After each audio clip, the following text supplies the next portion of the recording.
Oh, America isn't a democracy. America is an oligarchy. It's a plutocracy. It's ruled by the rich, of the rich, by the rich, and for the rich. Democracy in America is just a smokescreen. It's a charade that they perform every election cycle just to pacify you, to make you believe that you have some stake in the system. But I mean, look at the reality. For roughly the first 100 years of American so-called democracy, only white male property owners could vote.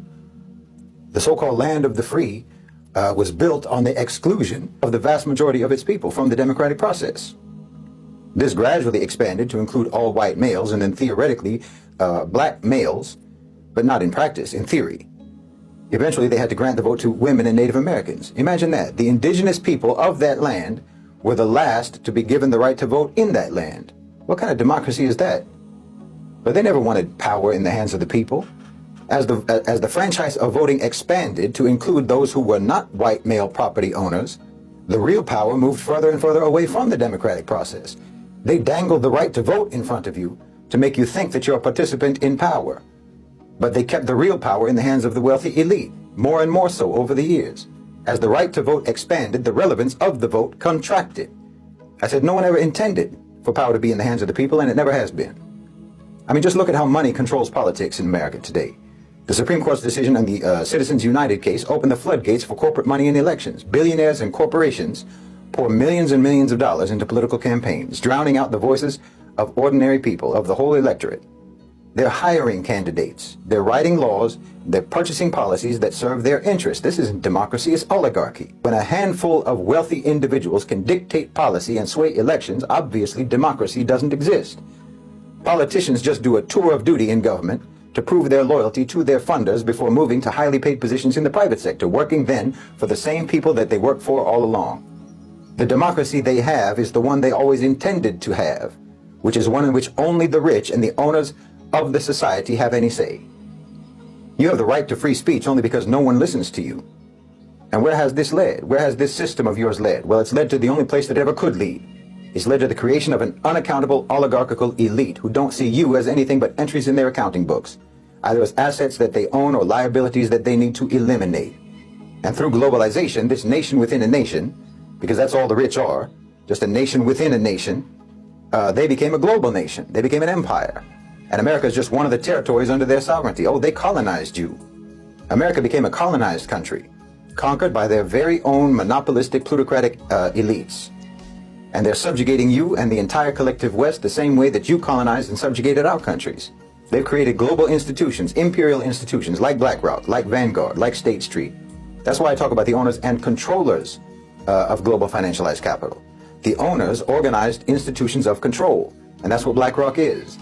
BlackRock is like the Ministry of Imperial Expansion. It's like the colonial office of the old British Empire. And we in the global South, in the Muslim world, recognize it as such.